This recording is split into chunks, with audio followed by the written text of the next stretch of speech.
Hello प्यारे दोस्तों, कैसे हैं आप लोग। उम्मीद करते हैं दोस्तों अच्छे हैं, सुरक्षित हैं आप। दोस्तों आज हम लोग chapter number 4 class 12 chemical kinetics में ये सेकेंड वीडियो लेक्चर है। पहले वीडियो लेक्चर में दोस्तों मैंने बात किया था इंट्रोडक्शन ऑफ केमिकल काइनेटिक्स, मतलब रासायनिक बलगतिकी का परिचय। वहाँ पर मैंने आपसे बात किया हुआ था कि रासायनिक बलगतिकी होती क्यों है और why we study the chemical kinetics, क्यों हम केमिकल काइनेटिक्स को पढ़ते हैं। तो मैंने बताया था कि केमिकल काइनेटिक्स जो है वो फिजिकल केमिस्ट्री का एक पार्ट है, जहाँ पर किसी अभिक्रिया के वेग तथा उस पर होने वाली कारकों के प्रभावों का हम क्या करते हैं दोस्तों, अध्ययन करते हैं। तो इस वीडियो लेक्चर में दोस्तों हम बात करने वाले हैं रासायनिक अभिक्रिया का वेग। हालांकि दोस्तों मैंने आपसे पहले वाले ही वीडियो लेक्चर में ये बात कर दिया था कि रासायनिक अभिक्रिया का वेग क्या होता है या कोई भी वेग क्या होता है। तो रासायनिक अभिक्रिया के टर्म में बात करें तो इसको हम लोग ROR कहते हैं, रेट ऑफ रिएक्शन।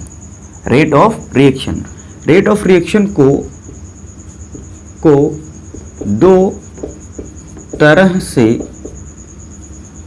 बताया जा सकता है।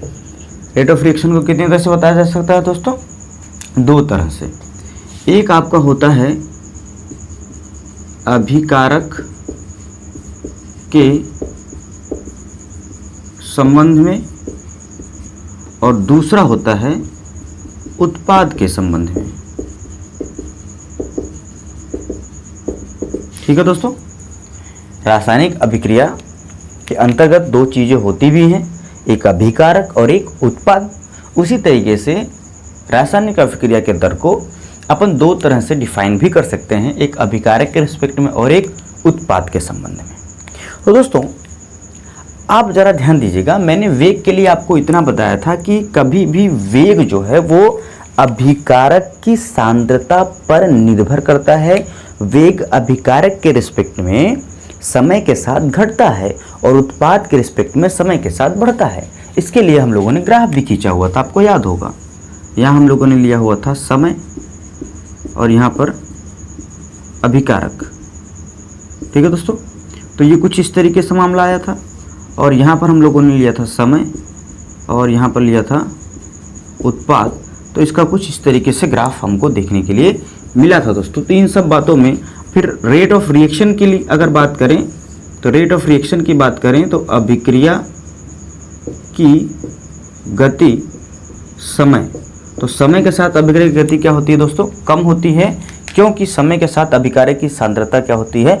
कम होती है। इन सब चीज़ों पर चर्चा हम लोगों ने किया है। अगर वो वीडियो आपने देखा है तो प्लीज़ उस वीडियो को देखिए, फिर यहाँ पर हम लोग जो आगे बात करने वाले हैं आपको अच्छे से समझ में आ पाएगा।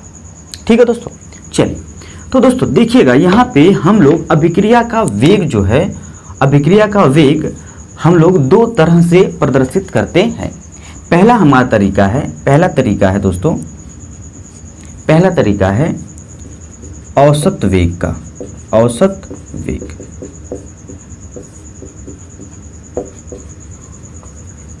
एवरेज वेलोसिटी या एवरेज रेट। ठीक है दोस्तों, तो क्या मिलेगा?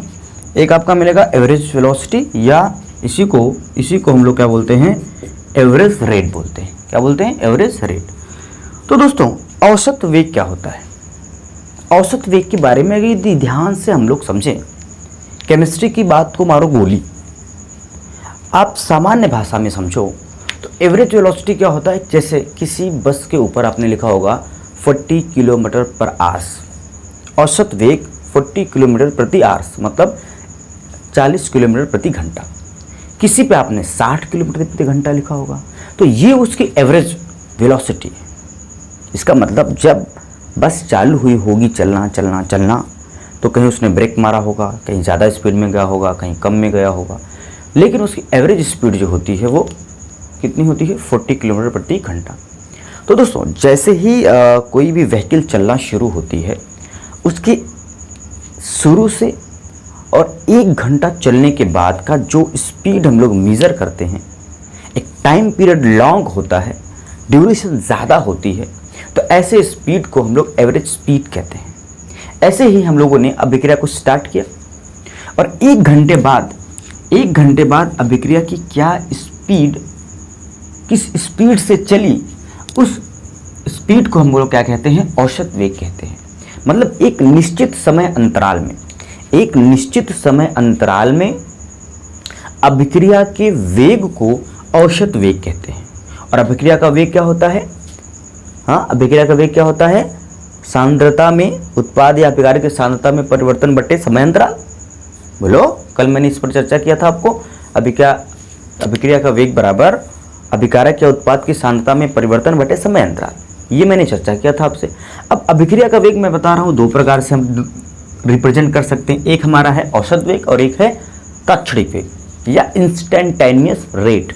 तो औसत वेग क्या होता है? औसत वेग यहाँ पर दोस्तों यह होता है कि जब कभी भी अभिक्रिया स्टार्ट हुई और कुछ देर तक चली, तो इस दौरान अभिक्रिया की जो रेट थी वह क्या थी, उसे हम औसत वेग कहते हैं।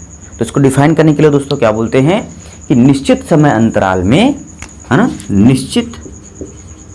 निश्चित समयांतराल में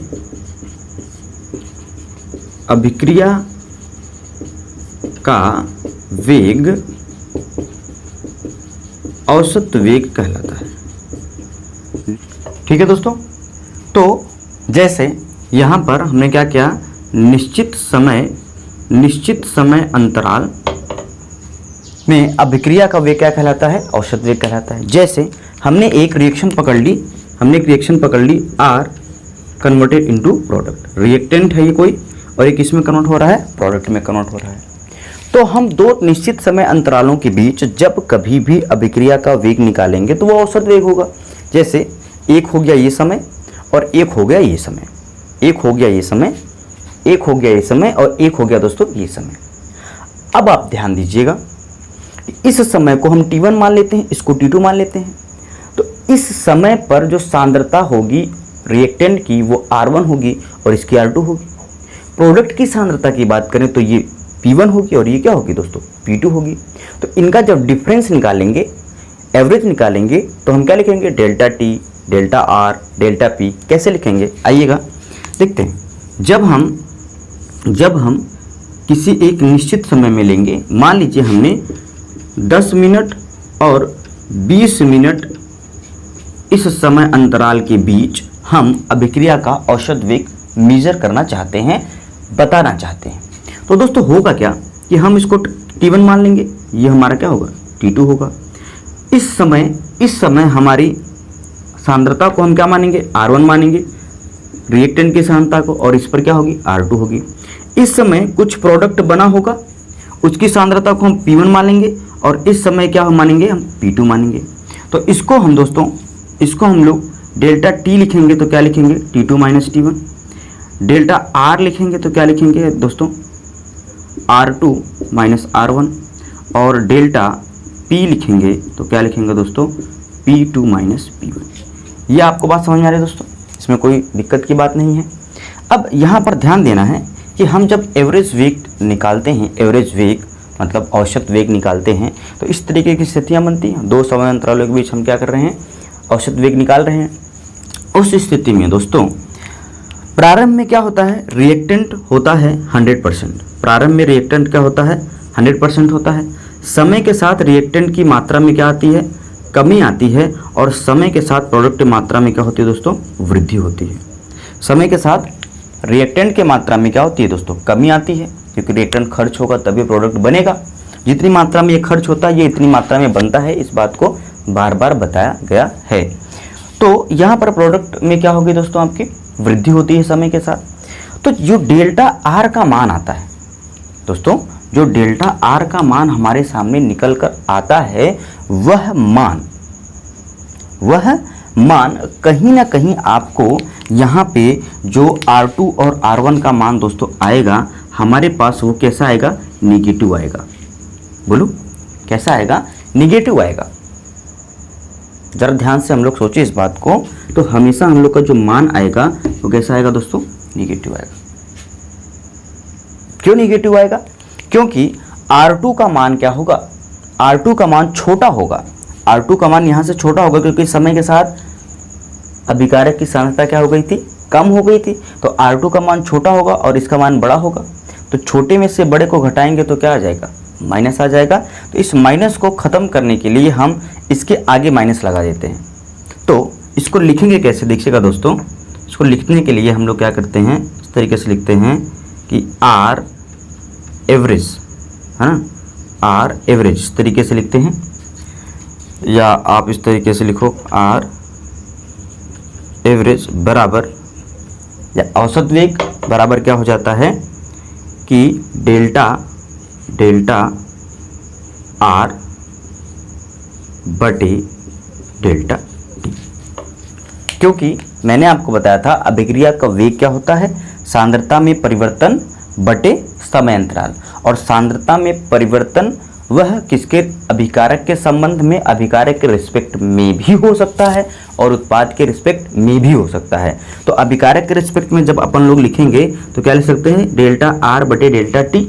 अब ये डेल्टा R का मान निगेटिव आएगा क्योंकि मैंने यहाँ पर आपको बात बताई, तो हम लोग इधर क्या लगा देंगे, इसके आगे निगेटिव लगा देंगे, ताकि यहाँ से मिली हुई निगेटिव वैल्यू ऑटोमेटिकली इस निगेटिव से पॉजिटिव हो जाए। लो क्या बात बोल दी हम, अरे कुछ नहीं बोल दिए भाई, कुछ नहीं बोल दिए, बात वही बोल दी है जो आप जानते हो कि यहाँ पर हम लोग क्या कर दिए हैं, माइनस लगा दिए हैं। क्यों लगा दिए हैं माइनस, क्योंकि रिएक्टेंट के रिस्पेक्ट में जो डेल्टा R आता है वह निगेटिव आता है, क्योंकि कम में से ज़्यादा को घटाते हैं। तो यहाँ पर माइनस लगा देते हैं, क्योंकि किसी अभिक्रिया का वेग, हाँ बोलो, किसी अभिक्रिया का वेग ऋणात्मक नहीं हो सकता है, नहीं हो सकता है। बोलो, किसी अभिक्रिया का वेग ऋणात्मक नहीं हो सकता है। इसका क्या आशा है कि अगर आप बाइक से जा रहे हो, पापा जी ने फ़ोन किया, हेलो बेटा कहाँ हो, आपने ब्रेक मारा, स्पीड कम हो गई। ऐसा तो नहीं ब्रेक मारा तो गाड़ी पीछे आ गई। हाँ, आप कहेंगे सर ढुलान रहेगा तो पीछे आ जाएगा ना। अरे ढुलान रहेगा तो छोड़ो, सामान्य रोड पे क्या होगा, गाड़ी पीछे तो नहीं आएगी ना, गाड़ी पीछे नहीं आएगी। तो कभी भी मतलब आपका जो स्पीड होगा वो माइनस में होगा, कि -5 किलोमीटर प्रति घंटा से चल रहे हैं, -5 10 किलोमीटर प्रति घंटा से चल रहे हैं। जब भी होगा 0 होगा, या तो क्या होगा, प्लस में होगा। तो ओवरऑल स्पीड माइनस नहीं हो सकती, इसलिए इस माइनस वाली वैल्यू को प्लस बनाने के लिए हम लोग इधर क्या कर देते हैं, यहाँ पर हम खेल खेलते हैं और यहाँ पे कर देते हैं माइनस। तो ये दोस्तों हमारा किसके रिस्पेक्ट में हो गया, ये हो गया रिएक्टेंट के रिस्पेक्ट में। जब हम इसको, अरे क्या रे, चलेगा नहीं क्या तुम, चलेगा नहीं चांडाल तुम, चलो। जब हम लिखते हैं इसको R एवरेज किसके रिस्पेक्ट में दोस्तों, R एवरेज लिखते हैं प्रोडक्ट रिस्पेक्ट में, तो लिखते हैं डेल्टा P बटे डेल्टा T। इसके लिए हम लोग को माइनस लगाने की ज़रूरत नहीं है, क्योंकि यहाँ पर जो डेल्टा P का मान आएगा वो P2 माइनस P1, और P2 की वैल्यू ज़्यादा है और P1 की वैल्यू कम है। तो दोस्तों यहाँ से औसत वेग अभिक्रिया का अभिकारक के रिस्पेक्ट में और यहाँ से उत्पाद के रिस्पेक्ट में इस तरीके से लिखा जा सकता है, इस तरीके से लिखा जा सकता है कि R एवरेज बराबर माइनस डेल्टा R बटे डेल्टा T, और R एवरेज बराबर डेल्टा P बटे डेल्टा T। यहाँ पर माइनस लगाने की ज़रूरत है ही नहीं। क्या ये बात हम लोगों को बिल्कुल समझ में आ रही है दोस्तों? जब इसी बात को, है ना, ये तो औसत वेग हो गया। अब मैं इधर इसको मिटा दूं क्या, मेरे ख्याल से इसको मिटा दिया जा सकता है, आपने नोट कर लिया होगा इसको। तो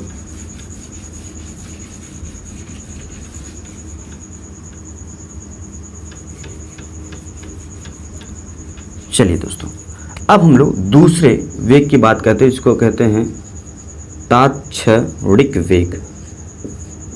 ना कुछ स्पेलिंग मिस्टेक हो जाए तो माफ़ करिएगा।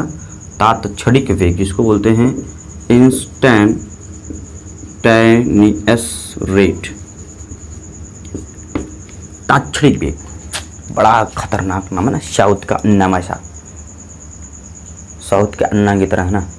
तात्क्षणिक वेग, तात्क्षणिक वेग क्या है? जब कभी किसी एक पॉइंट पे जो रिएक्शन का स्पीड होगा उसे हम तात्क्षणिक वेग कहेंगे। जैसे हमने रिएक्शन करवाया, इधर बर्तन में सामान लिया, डाल दिया, रिएक्शन हो रहा है और हम 10:15 और 5 सेकंड पे आए और रिएक्शन के वेग को देखा। उस वक्त जो वेग रहेगा उसे तात्क्षणिक वेग कहेंगे।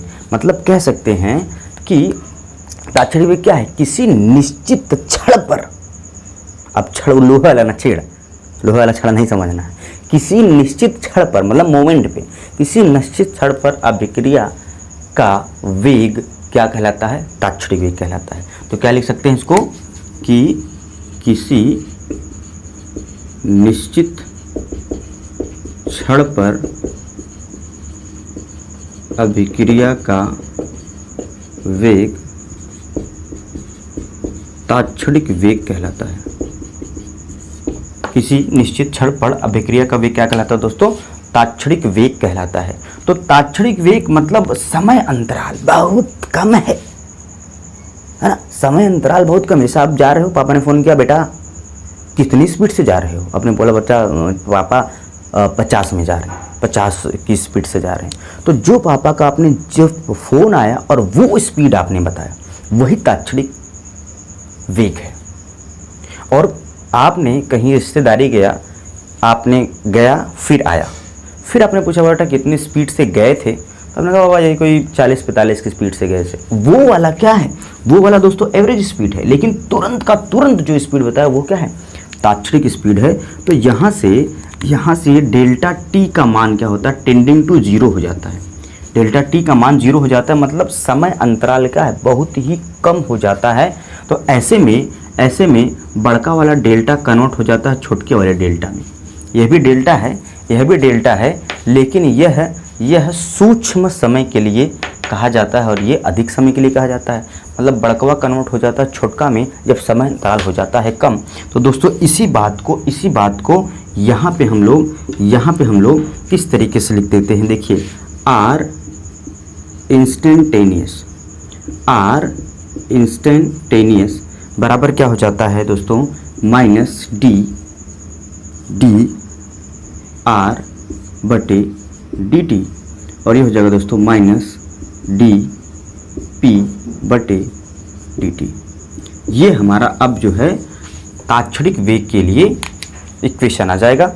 आपको पता है सांद्रता में परिवर्तन बटे समय अंतराल, सांद्रता में परिवर्तन बटे समय अंतराल, यह सूक्ष्म होता है। और यह वाला क्या होता है, यह वाला मामला थोड़ा सा लॉन्ग रेंज में होता है, समय अंतराल क्या होता है दोस्तों, ज़्यादा होता है। तो हमारे पास रासायनिक अभिक्रिया को वेग को प्रदर्शित करने के लिए दो तरीके का वेग हो गया, औसत वेग, तात्क्षणिक वेग। औसत वेग समय अंतराल ज़्यादा होगा और तात्क्षणिक वेग में समय अंतराल बहुत ही सूक्ष्म होगा, मतलब तुरंत की जो स्पीड होगी वह हमारी तात्क्षणिक वेग कहलाएगी। अब दोस्तों यहाँ पर एक ग्राफ बनाते हैं, एक ग्राफ दोनों को रिस्पेक्ट में हम लोग बनाते हैं और किस तरीके से देखिए इसको हम लोग करने वाले हैं। चलिए मैं इसको अभी मिटा देता हूँ और ग्राफ हम लोग बनाते हैं। दो ग्राफ बनाएंगे दोस्तों, जैसे कि दो इक्वेशन लिखा है हम लोगों ने, दो इक्वेशन लिखा है, एक जो है रिएक्टेंट के लिए लिखा है। इस इक्वेशन को मैं ऊपर लिख देता हूँ, चलेगा क्या हमको, R इंस्टेंटेनियस बराबर माइनस डी आर बटे डी टी, R इंस्टेंटेनियस बराबर डी पी बटे डी टी। यहाँ पे देखिए गलती कर दिया है, अरे ये गलती कर दिया है भाई, इधर तो माइनस नहीं होगा ना, भावनाओं में बाकी इधर भी माइनस कर दिया था, हाँ संभाल लेना थोड़ा, ठीक है। चलो अब इसको इरेज कर देते हैं क्योंकि प्रोडक्ट पे तो माइनस होगा नहीं। अब देखिएगा दो ग्राफ बनाने वाले हैं हम लोग, एक रिएक्टेंट के लिए और एक प्रोडक्ट के लिए, है ना। एक रिएक्टेंट के लिए दोस्तों बनाने वाले हैं और एक प्रोडक्ट के लिए बनाने वाले हैं। यहाँ पर दोस्तों क्या हो गया, समय, और यहाँ पर अभिक्रिया का वेग। तो यहाँ पर क्या हो गया, समय, और यहाँ पर भी क्या हो जाएगा, समय, और यहाँ पर अभिक्रिया का वेग। तो समय के साथ दोस्तों ये जो है हम किसके लिए बना रहे हैं, ये मान लीजिए अभिकारक के लिए बना रहे हैं, अभिकारक के रिस्पेक्ट में, और ये हम लोग बना रहे हैं उत्पाद के रिस्पेक्ट में। तो अभिक्रिया का वेग समय के साथ क्या होता है, अभिकारक के रिस्पेक्ट में क्या होता है दोस्तों, घटता है ना। कभी भी इस तरीके से आपको देखने को मिलेगा, और ये इस तरीके से देखने को मिलने वाले हैं हम लोग को। ये देखिए, छी क्या बना रहा हूँ। चलो अब अच्छा है, कोई भी केमिकल रिएक्शन दोस्तों 100% कंप्लीट नहीं हो सकती है। तो यहाँ से अब उत्पाद बढ़ता गया और क्या हो गया, स्थिर हो जाता है, इक्विलिब्रियम स्टेट में आ जाता है, साम्य अवस्था में आ जाता है। मतलब reaction can never be completed, कभी भी पूरा नहीं होगा, क्योंकि कुछ न कुछ मात्रा में वह बच जाएगा। ठीक है, बहरहाल उसकी बात नहीं करना, हमको स्पीड की बात करना है। तो यहाँ से दोस्तों हम लोग ये अभिकारक की सांद्रता को पकड़ लो, है ना, अभिक्रिया का वेग है, अभिकारक की सांद्रता को पकड़ लीजिए, है ना। तो यहाँ पर दो बिंदु लेते हैं, एक मान लो ये लेते हैं, एक ये लेते हैं। यहाँ पर कुछ सांद्रता होगी, यहाँ पर कुछ सांद्रता होगी। सांद्रता ये आपकी क्या होगी दोस्तों, R1 होगी, ये क्या होगी, R2 होगी। यहाँ पर जब हम लोग इधर से जाएंगे, ये देखिएगा, तो ये हमारा क्या होगा, T1 होगा, ये होगा T2। तो ये वाला जो आएगा वो क्या आएगा, डेल्टा T आएगा, और ये वाली जो दूरी आएगी हमको क्या मिलेगी, ये हमको दोस्तों आपको क्या मिलेगी, डेल्टा R मिलेगी। ये दोस्तों डेल्टा R मिलेगी, ये R1 या R2 के बीच डेल्टा R, ये क्या हो, T1 T2 के बीच क्या हो जाएगा, डेल्टा T। प्रोडक्ट के केस में क्या करेंगे, प्रोडक्ट के केस में मान लीजिए हम लोगों ने क्या लिया, दो स्थान लिया, एक यहाँ लिया और एक यहाँ लिया। तो इधर से गए तो ये देखिए, और ये हमारा क्या था दोस्तों, P1 था, ये क्या था, P2 था, ये हमारा T1 था, और ये क्या था, T2 था। तो यहाँ क्या मिला, डेल्टा T, और इस दोनों के बीच में क्या मिलेगा दोस्तों, डेल्टा P हमको मिला। मतलब ग्राफ से हम लोग, ग्राफ से ये वैल्यू कुछ ना कुछ रहेगी, 5, 10, 20 यहाँ पे कुछ रहा होगा। तो यहाँ कुछ, यहाँ की वैल्यू को जब कंपाइल करेंगे, एक साथ लेंगे तो डेल्टा P मिलेगा, ये डेल्टा T मिलेगा, ये हमको डेल्टा R मिलेगा, और ये क्या मिलेगा दोस्तों, हमको डेल्टा T मिलेगा। तो इसके रिस्पेक्ट में क्या कर सकते हो, ढक्कन गिर गया, कहाँ गिर, ढक्कन बहुत तेज़ी से गिर रहा है, पता नहीं क्या हो गया, नज़र कर दिया तुम लोगों ने, है ना, बैठ के उधर से नज़र मार दिया। ऐसा नहीं करने का, हाँ नहीं करने का। चलो, तो ये डेल्टा T हो गया, ये भी, यहाँ पर भी आपको क्या मिला दोस्तों, डेल्टा T मिला। तो यहाँ पर ये तो क्या हो गया, औसत वेग की स्थिति हो गई, किसकी हो गई, औसत वेग की ये स्थिति हो गई, और ये भी स्थिति हो गई। लेकिन जब हम लोगों को इंस्टेंटेनियस वेग निकालना होगा, है ना, जब हम लोगों को इंस्टेंटेनियस जो है क्या करना है, रेट निकालना होगा, तो किसी एक जगह पर क्या करेंगे, किसी एक जगह पर स्पर्श रेखा खींचेंगे, किसी एक जगह पर क्या करेंगे दोस्तों, स्पर्श रेखा खींचेंगे, और वहाँ पर हम लोग क्या कर सकते हैं, उसके रेट की गणना कर सकते हैं। जैसे यहाँ पर हमने क्या किया, एक ढाल बनाया, इस तरीके से आप समझ लो, है ना, इस तरीके से एक ढाल बनाया, यहाँ पे स्पर्श रेखा खींच के, और इस तरीके से यहाँ पर भी स्पर्श रेखा खींच के क्या कर दिया, एक ढाल का निर्माण किया। तो यहाँ पर जो स्पीड होगी ना, इस पर्टिकुलर स्थान पे जो स्पीड होगी वही तो क्या होगी, इंस्टेंटेनियस स्पीड होगी। तो इसको रिप्रेजेंट करने के लिए अगर रिएक्टेंट वाला है तो हम क्या करते हैं, dR/dt, और इसको क्या करेंगे, dP/dt। ये हमारा इंस्टेंटेनियस रेट को डिफाइन कर रहा है, ये हमारा इंस्टेंटेनियस रेट को डिफाइन कर रहा है। और ये वाला पूरा एरिया सब ग्राफ में घाँच पाँच कर दे, इसलिए पहले ही बना लेना है। और ये वाला एरिया और ये वाला एरिया औसत वेग को रिप्रेजेंट कर रहा है। ठीक है, तो ग्राफ जो मैंने इन चीज़ें लिखाई थी, ये वाली और ये वाली, उसी को ग्राफ में कन्वर्ट कर दिया गया है।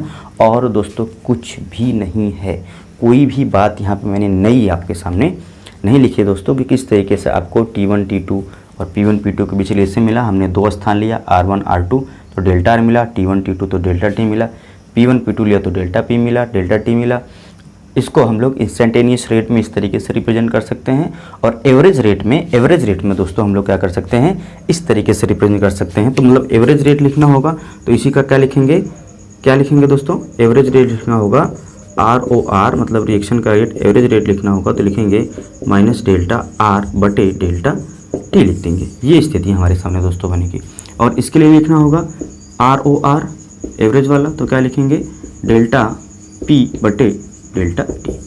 तो ये स्थिति हम लोगों को दोस्तों बनेगी। ये बड़ी अच्छे से ध्यान रखना है। अभिक्रिया, रासायनिक अभिक्रिया का वेग दो चीज़ों के रिस्पेक्ट में बताया जा सकता है, अभिकारक और उत्पाद, मतलब इन दोनों की सांद्रता में होने वाले परिवर्तन के रिस्पेक्ट में बताया जा सकता है।